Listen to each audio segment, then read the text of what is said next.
Spanking it, jacking it, spanking it, smack. Hello people, welcome to WPC 316 as we're about to shoot the shit, and going completely off topic from shoot the shit, we actually have a small bit of a subject. It's me, the host with the least, Gerald Murphy, and the host with the most, Brian McNeil. Not anymore. About 45 seconds ago, I got rid of something. So. Yeah. Brian's just after coming out of surgery. But like a true trooper, he wants to carry on. Yeah. He's like John Cena. He just will not take time off the show even if he's near death. Yeah. I may have lost a finger, but I gained an extra 8 inches of cock. It's totally worth it. Last night I was flicking around and I saw there was a new Nostalgia Critic. Anyone that follows our shows knows there were fans of Doug Walker and the Nostalgia Critic. And his new list is the top 11 episodes of South Park. And he made Why top 11? Because he likes to go one step beyond. Or pretty much when he made the first list, he had 11 choices and he just didn't want to cut it down. I don't know. Yeah. But what he was saying actually got me a lot thinking. Now, when we did our top 11 shows, neither me or Brian had South Park anywhere near the top, and I still stand by that. I think South Park was my number 7. But when you really sit down and think about the culture impact South Park has and the way it can play on any topic, it's a show that really is unmatched even to this day. Like, there are shows today that are afraid to tackle a lot of issues, but South Park, Brian, you have to admit, was a show that was never afraid to tackle anything. It's still not, really. I did see a really cool documentary on Netflix. I haven't watched it yet, but I put it in the queue. I think it's called like 22 Days Until Air. 6 days there. 6 days. I actually just watched that today. I'm on such a South Park, because like this usually happens with me. I won't watch South Park for 1 or 2 months, and then something will get my interest up, and I will just go on a South Park binge, which I did last night, and I did this today on my day off. Yeah, and Netflix is great because they have all the South Park episodes just about on there. I'm not fully caught up. I'm not a... See, kids, I'm married to a woman that does not like South Park, and we have 2 televisions. Yeah, we're married, and we have 2 televisions, one in the living room and one in our son's bedroom. And our office is in the living room, so it's kind of hard for me to pop in South Park. It has to be, her away for the day. We have a rule. I don't watch South Park in the living room, and she doesn't watch Lifetime Movie Network while I'm in the living room. So yeah, I actually know a lot of people that were if they really hate to not respect, because as we said, as raunchy as they get at times and as over the top they did, like, I'm not going to sit here and say everything Trey Parker or Matt Stone do is perfect. Crab people is the first thing that come to mind. But I like crab people. Yeah, I do as well, but it's just complete lazy writing. Yeah. It's a MacGuffin. Yeah, but what these guys, they're not afraid to give their opinion if you like it or not. And I respect them more than I respect anybody in Hollywood because they never play the game. Yeah. Like, as much as I like The Simpsons, I would admit there is times Simpsons don't take the right shots because they don't want to offend this group of people or that group of people. But with South Park, it's like, fuck you. We're going to make fun of Jesus, but in the next episode, we're going to make fun of Buddha. Yeah. I'm sorry for any loud noises. A truck has decided to pull up next to me while I'm trying to use the damn phone. Sorry about that. Okay, I actually made a top 10 list, and Brian has said he's not an average watcher, so what I'm going to do is I'm going to go through my top 10 lists, and we can talk away from points that we get there, because a lot of my top 10 lists actually have a lot of talking points. So let's start with my number 10, and it's the first tie on the list, and it's episode... The first tie? How many ties do you have? Yeah, when I was sitting down thinking about this, I could have done the top 50. And that is not an exaggeration. I could have done the top 50. Yeah. But my number 10 is 200 and 201. Not because they're the best written episodes of all time, not because they're the best episodes of all time, but stand for. I had no idea what 200 and 201 are. It's the Muhammad episodes. Oh, okay. When South Park made their 200 episode, it would have been very easy for them to take an easy route, something like they did with the 100 episode where it was just cancelled and it was about Earth was a reality TV show. But with 200 and 201, they decide, let's go back and revisit everything that the fans love. They went back to visit Tom Cruise. They went back and they visited about Cartman's dad. They went back and they visited about so much topics. But of course, these 2 episodes are the most controversial television shows ever made. So controversial that 201 was only aired once on Comedy Central. Up to 5 minutes of the episode was censored. It was never released on Netflix or iTunes. And it was never released on any version of the DVD box set, with the exception of the American version. Not even the Canadian version carries this episode. And I have to say, back when this first came out, I was really pissed off because I still think to this day that episode really took a dent off freedom of speech. Because what they did was so clever is they made Jesus look like a coke. No, they made Jesus look like a dick. Buddha doing coke. Semen and swallow. Like, that is just some of the funniest lines I ever heard on South Park. And then they just had Muhammad standing there doing Nolan. And their attitude was like, that's what you're going to censor? Oh, that's the Justice League of the Deities episodes. I know which ones you're talking about. Yeah. Yeah, the Super Best Friends. So. Yeah. And yet again, this was not the first time we saw the Super Best Friends. They were in season 5 in an episode called Super Best Friends about David Blaine. And Muhammad appeared, and there was no big deal. But when the Dutch artist actually got killed, then Muhammad came completely off censor. But yet again, this is why I respect the guys so much. And yet again, I'm not going to say and I love everything they did. I'm not really a huge fan of Team America, but to actually take a subject matter like this on that was so controversial, and they didn't have to do it, really took balls. Yeah. Turka Muhammad Jihad. Number 9, Christian Rockhard. Oh my God! I still make fun of this episode to this day. This is a great episode because I have a friend, David Close, and I know he's cringing right now because he knows I'm about to make a token joke. But I will tell him to go find instruments all the fucking time, and he's like, I don't play any instruments. I'm a martial artist. I'm like, you have a bass in your basement. Go get it. Well, I don't know how to play the bass. You're black. Play the bass. You'll be okay. Great episode. Yeah, it's a fantastic episode because it tackles 2 things that are just hilarious. One is online piracy, which they just make the artists look absolutely ridiculous, which South Park does brilliant. Like, I hate bars all right. Yeah, I love that. I love that kind of 2-minute clip with the police commissioners bringing the boys around to all the artists and saying, well, this kid wanted his own Polynesian island and he's not going to get it. And this kid wanted billions of dollars and this kid wanted a second plane. And it was like, it's so true. These artists are worth hundreds of millions. And when this episode first came out, online piracy was a huge deal. Like, people that still give out about online piracy, back here, this was a massive deal. You were like the scum of the earth for doing it, like. Yeah, this was before iTunes, and you could, log onto your computer and buy the for 99 cents, buy the one song from the CD that was worth anything. You didn't have to go pay $14 at the store for an album that sucked just because you liked one song. But I could act political and I could go on saying, oh, well, it was all about that's why I love this episode. It's the songs. It's Cartman. Yeah. Cartman is probably one of the greatest characters ever created for television. Yeah.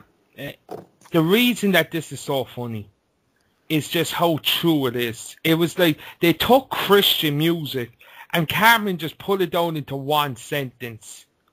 You just changed the word baby to Jesus. Mm-hmm. And even someone like Brian, like, you are a devoted Catholic, even you can laugh at something like this. And it really just shows the diversity of religions and people's opinions, is that there's a lot of people that just can't laugh at their own beliefs. But what South Park do so well is that these guys can make make it fun, but also make it as a way of you can respect what they're doing because you know it's coming from a good place and you know it's just not making fun to make fun sense. There's a message behind it. Yeah, and being Catholic, you know, growing up as Catholic, I'm actually non-denominational evangelical Christian now, but the music we grew up in church wasn't anything like that. I mean, it's making fun of the surgeons that's from, you know, American Family Radio and stuff like that. I don't know what they call it over there in Ireland for Christian rock, you know, but it's great. I mean, the church I go to now, we play the Christian rock stuff, and you know, I'll still get a chuckle every once in a while that, you know, this could be a love song if you change, you know, Jesus to baby. Yeah, and just to point out, and I would explain this more in number 8, what I was trying to point out there is that when South Park makes fun of anything, it's for a reason. It's for the story. On the other words, the reason I really don't like Family Guy, and this is my number 8, it's Cartoon Wars Part 1 and 2. I do not like Family Guy because they would just make fun of something to make fun of it. There would be no... They did not make fun of everything. Yeah. They would not make fun of everything. Like, they think it's okay to make fun of people with dementia, to make fun of Down syndrome, to make fun of blacks, to make fun of Catholics, and to make fun of fat people. But make fun of Muslims? No, Family Guy's not going to touch that. Yeah. They won't make fun of Asians. They won't make fun of a lot of things because they're afraid shitless. And because Seth MacFarlane, to me, is the most overrated piece of shit in Hollywood. Yeah, Seth MacFarlane's not funny. Family Guy's not funny. And the thing about Family Guy is they had such an awe around this time because of what happened with the DVD sales and how they went up through the roof and how the DVD sales actually got them back on television. Then South Park came along with these episodes and just completely said, you know what, fuck it, it's a bad show. Yeah. I like Family Guy every once in a while. I have to be in a real mood to watch it. When I watch Family Guy, I like Quagmire. I like Brian. And that's about it. I actually like Joe Swanson. Yeah, well, they've run the gambit with Joe, though. There's hardly anything else you can do with Joe anymore. Yeah. But, I mean, I like Quagmire. I like the giddy goo and all that crap. But if I'm going to watch a Seth MacFarlane show, I'm going to watch American Dad. Yeah, American Dad. But see, the only reason American Dad is so good is that Seth MacFarlane doesn't write for American Dad. He's just an executive producer. But it's a great show. Oh, it is. That's the stuff with Roger. Roger could have his own TV show. Yeah. And you don't need Stan and Steve. I think Roger needs Steve as a fall. Yeah, I like Wheels and Wheels and the Leg Man. Yeah. Yeah, I like those episodes and stuff. Or the Hogwarts episode. Yeah.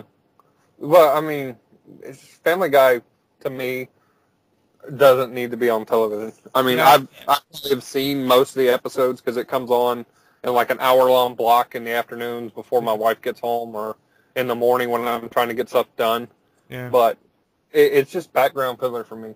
Yeah, I hate Chris. I love Seth Green, but I hate Chris Griffin with a passion. The only time I ever like Chris Griffin is when he's breaking the fourth wall, which he does a small bit, but when he does it, it's actually funny. Because you can actually see that Seth Green is actually writing them bits. Yeah, my only favorite moment is when Peter and Chris are discussing Robot Chicken, how Robot Chicken did a better Star Wars episode than Family Guy. Yeah. That's about the only time, Chris. Period. And the monkey living in my closet. Yeah, and I don't like the jokes they make. They make them a few times about Chris and Meg kissing. Yeah. Yeah, they make them. It's not a weekly thing or monthly thing, but there's been a few jokes that Chris and Meg make out. It's Meg has made out with everybody on that show. Yeah. I do believe so. Yeah, and the Stewie Gay things is like he's still a baby, full stop. Like. Yeah. Like, South Park go out of its way to tell you that these are not 4 normal boys. Family Guy at times wants you to accept Stewie to be a child, and then in the next episode, he's gay. Yeah. But they've done future episodes where he's straight, so it doesn't make a whole lot of sense. It's Family Guy, none of it makes sense. But just to go back to Cartoon Wars, of course, the walruses are what everyone remembers about. Manatees. No, the thing I remember that show is the big wheel race down the highway between Kyle and Cartman. Yeah. That's my favorite part of the episodes. There was another, the head in the sand. I think that was just a brilliant thing to everybody. It was about what was going on that time about censorship, and it was about Family Guy as well as that. Look, everyone's heads are in the sand about this stupid show. Yeah. And number 7 for me is another tie. As I said, if I just did my favourite, it would be top 30, top 50 easily. The Imaginationland trilogy. See, I've seen parts of it, but I have not seen the whole thing, so I can't make any comments. Yeah, I know it's a Butters episode, but it's just that's about as much knowledge on it as I have. So Butters is the most divisive character in South Park history, in my opinion, because there's a lot of people out there that like Butters, but I've never met anyone that was so indecisive about Butters. Either people love him or they hate him. See, I like Butters, but he is not my favorite character on that show. Oh, Cartman. Outside of Cartman, it's Tweak. What was Stan's dad? I like Stan's dad, but if I had to rate him, it would go Cartman, Tweak, probably Stan's dad, and then Kyle's mom. Because I know so many people that are like Tweak and like Kyle's mom, it's not even funny. Working in education, I deal with a lot of... Even though in the last couple of episodes, the last couple of seasons, they really steered away from Kyle's family. Like, I remember the early seasons, you didn't really see much of Stan's family. It was about Gerald and Sheila. They were on a lot of episodes, but in the last couple of seasons, it's like they came across a gem with Randy. No, the mom that plays Sheila Bruslovsky died. Did she, yeah? Yeah. That's why several of the characters that lady portrayed have been scaled back so much. So. Yeah, but the imagination and why I love this is that it's an episode, 3 episodes pretty much, where the writers just probably said, you know what, fuck it, let's do whatever the fuck we want. Yeah. And I actually read somewhere that this was planned to be the next movie. And if this was, I would love to see this on the big screen. Some of this stuff they do there, like, you're just scratching your head. How can they do this in 6 days? Yeah. Because every single one tops itself. And one of the focus points is, of course, Kyle sucking Cartman's balls, which it's just brilliant the way they play. The world is about to end. They're on the brink of war with Imaginationland, and all Cartman cares about is Kyle sucking his balls. Yeah. It just shows at times how absolutely over the top South Park can be. And since I brought up the actress that played Sheila Bruslovsky played Leanne Cartman, Sheila Bruslovsky, Sharon Marsh, Wendy Testaberger, the Clitoris, and additional voices. So for South Park, bigger, longer, uncut. So yeah. So that could be why they've scaled back on Cartman's mom too. I mean, she doesn't have a lot of speaking roles as it is. You know, it's just, hey, I'm here. I'm gonna go get laid, stuff like that. So. Number 6 for me is, I cannot remember the name of the episode, but it's the Tourette's episode. Shitballs. Piss out my ass. Oh, I'm on a piss in my ass. Yeah, Mary Kay Bergman was that lady's name. She died November 11th, 1999. Just a couple of months after the film. Yeah, so. The Tourette's episode, it's just... You cannot believe what they got away with in this episode. Like, I actually read somewhere that Trey Mann wanted to put this on at midnight and have it completely uncensored. Isn't that the one that they had the counter running for all the curse words on the bottom? No, that's called It Hits the Fan. Yeah. No, but the Tourette's episode is, well, pretty much is that Cartman goes to Oh, just to point out, we will be doing spoilers later on, because there's actually a show in my list that's on Doug's one that he actually doesn't spoil, but I will be spoiling, because I'm not as professional as fucking the Nostalgia Critic. But, You're never professional. Yeah. Cartman goes to a toy store. He meets a kid that won't stop swearing, and then he finds out about Tourette's, and it leads to one of the funniest things I've seen in a long time. It's just Cartman singing, "I got a golden ticket." Yeah. And this, and Clyde in this episode as well is just hilarious. Every time Cartman says anything, he's like, "If I could say that to the teacher's face, I'd be so happy." But of course, Kyle doesn't believe it.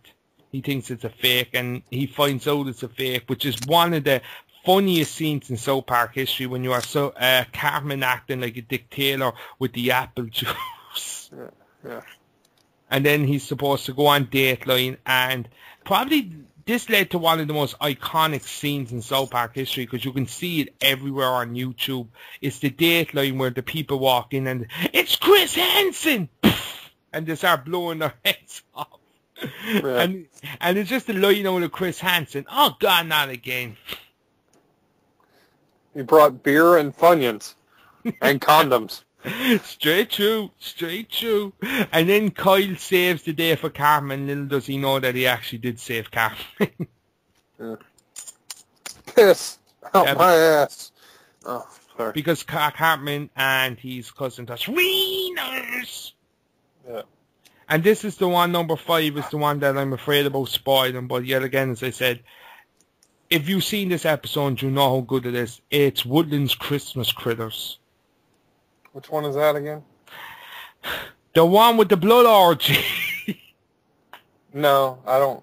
I can't. I'm trying to think of this one off the top of my head. Okay, let me give the picture. It starts off like a Christmas one. The song they use is hilarious. Doug hit it absolutely right. It sums up every Christmas song.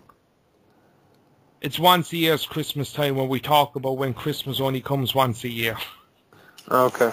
I don't remember this episode off the top of my head. And then the Christmas episodes I remember are like when Mr. Hankey's kids are trying to save or make a movie or something. Yeah, I know a lot of people rate the first couple of Christmas ones as some of South Park's best ones, especially the one where they're going to Canada. A lot of people say that's the best Christmas one. For me, this is. It's just the setup is brilliant. He goes into the forest, he finds a bunch of critters, and then he has to help him kill a lion, isn't it? Something like that. I think it's a lion. He kills a lion, but then he finds out that the critters are actually lovers of Satan. Oh, yeah, I remember that episode now. Because it was like the lion, they made like Narnia jokes or something, didn't they? And they go as far as these critters dry humping a dead corpse, smothering blood all over themselves, and just the most outrageous. It's just such a jaw-dropping moment. Because they do it so well in the first 5 minutes. You're sitting down the first 5 minutes, you're like, is this a South Park episode? Why is there no cursing? Why is there no swearing? Why is Stan so happy? Yeah. And then he gets Kyle's help. They try to take down the critter. Santa Claus reappears. But then it turns out that Kyle was actually the mastermind behind it all, and Kyle wants to become the devil. And the big reveal is that it was Cartman reading his story in class. Okay. Which is just absolutely brilliant. 25 minutes. So. Number 4, Best Friends Forever.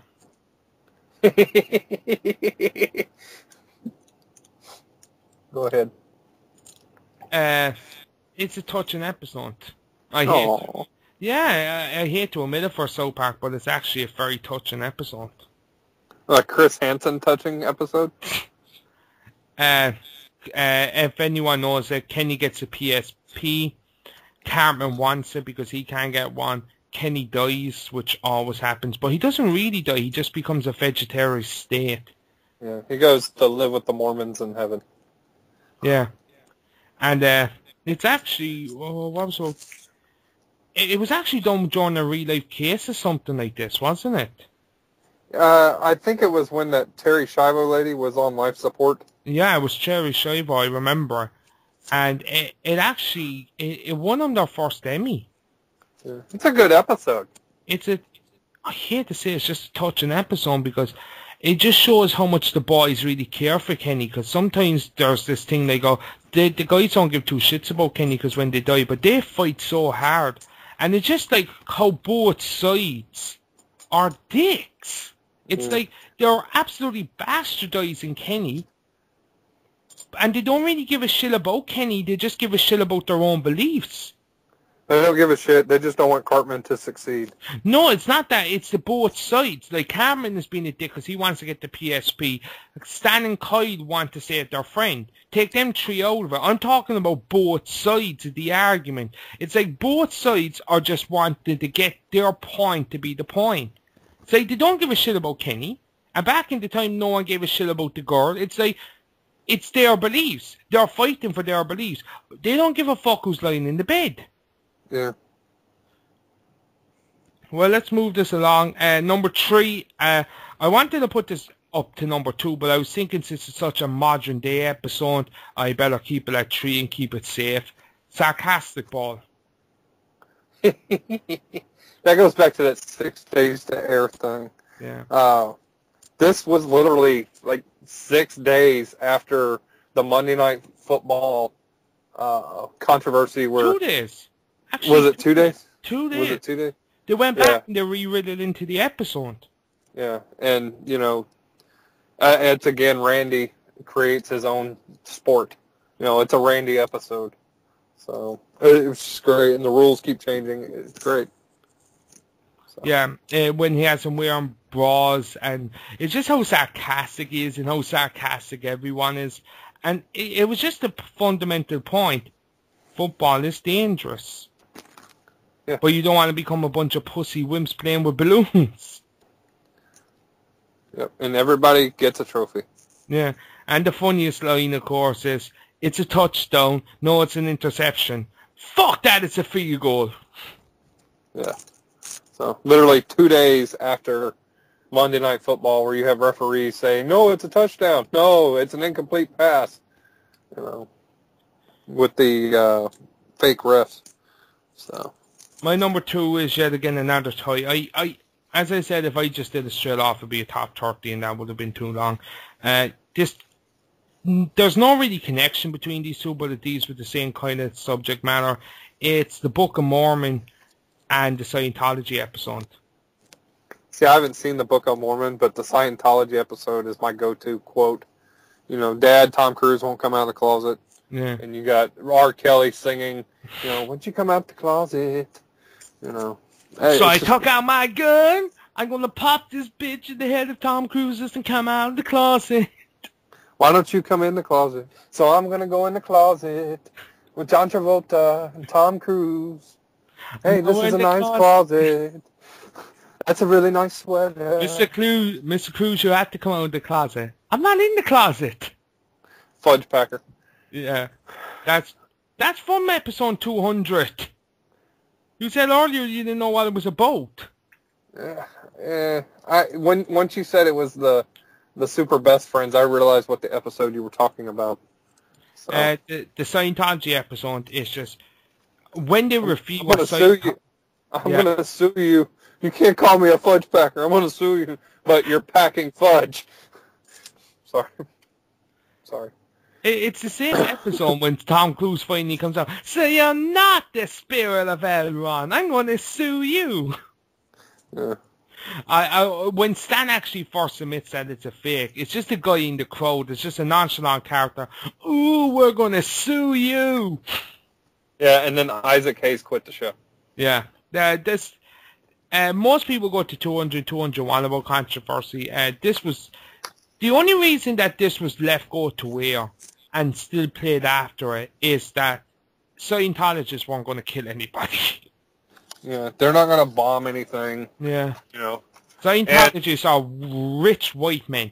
And even to this day, I have never watched a Tom Cruise movie in the cinema because of what he tried to do.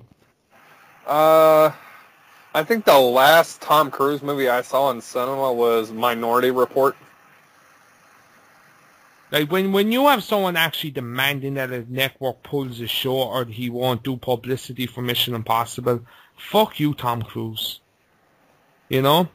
And of course, like, this leads to another debate then, is that 2 weeks later, South Park do what they did best. All the controversy about the Scientology episode, they did a Bloody Mary, which is an episode that really, if you want to talk, and we're back, sorry about that, people, there was a knock on my door. I think it was people, because we were talking about Scientology trying to convert me. But, no, just to go back there, about that episode, Bloody Mary, it was just yet again South Park trying to show that it's okay to make fun of one religion over another, because when they made fun of Scientology, they did not go to the extreme they did with Bloody Mary and the Catholic faith. Yeah. I'm still trying to remember that episode. It's where the Virgin statue shits blood into the Pope's face. Oh, yeah, that's right. And this episode... Is that in Ecuador? What? Isn't that Virgin Mary statue in Ecuador? Something so we can so we can make fun of Roy Zambrano? I don't know where it's from. I actually don't. Let's just say, for all shits and giggles, it's Ecuador. Yeah. Or and Puerto Rico, wherever the hell he's from. And this episode is not one of my top 10. It's just that I'm bringing it up to just show you again that the Scientology episode, they tried to got pulled. They wanted it off the air. And then yet again, Trey Mark turns around with a Catholic episode and said, oh yeah, we did 10 times worse to these guys. And there's no comeback. Yeah. The Catholic Defamation League wasn't, picketing. And the Book of Mormon episode, it's the weirdest episode you will ever see. Because is that the one with Saddam Hussein where he goes to heaven and finds out it's full of Mormons? No. There's a new kid in town. He's a Mormon. He becomes friends with Stan. And Randy goes over thinking that they're trying to force the Mormon religion down Stan's throat, where it's actually completely different. They're just nice people. They're just nice people that don't go on about their faith. It's just their faith is something important to them. And where Matt and Trey are always slammed down by religion, this episode is actually pro-religion, and my thing is like, if faith brings you happiness and peace in your life, why do you have to be a dick and try to ruin that for somebody that has it? Like, these guys have happiness and peace in their faith. And it's quite obvious Stan, Randy, and all them don't. Yeah. Why are they being dicks to the Mormons? Shouldn't they just be happy for them? But of course, they're at the Mormon religion part as well. Anyone that knows the episode knows what dum dum dum dum dum is about. Yeah. And I have to say, Mormon religion, Scientology, probably two of the most stupidest religions around. Not their teachings, because the Mormon religion actually teaches a lot of harmony and be nice to your fellow man and all that. The Mormon religions actually does sound nice, but their beliefs are just crazy. Yeah. Yeah, it's Mormonism to me is almost cult-like.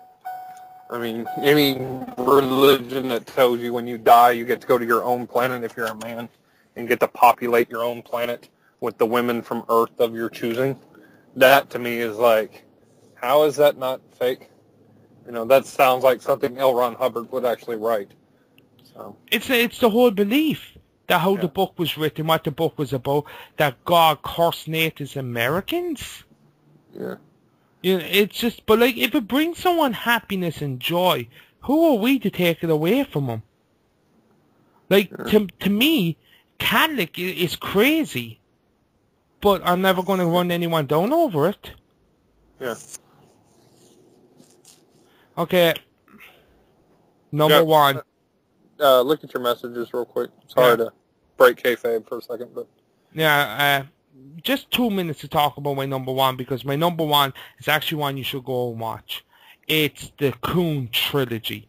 Not the first episode of the Coon, which I think is an okay episode. It's the trilogy about Cthulhu, the oil spill, everything like that. Is just some of the funniest writing South Park ever did. Mintberry Crunch, I love that character. Actually explaining how a certain character, what happens to him time after time, actually to get that explanation.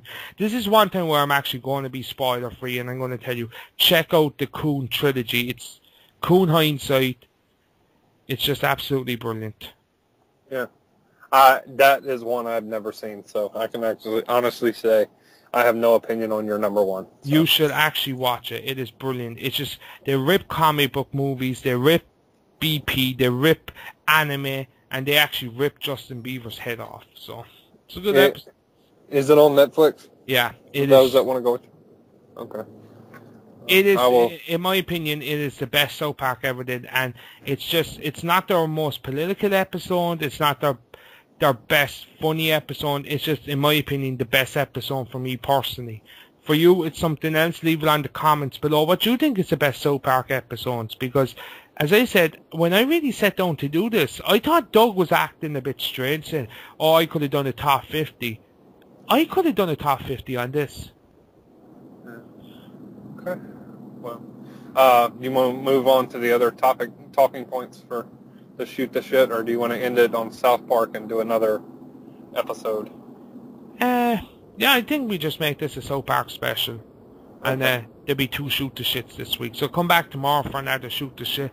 And also a big announcement of what's going to come this Saturday on IWPC 316.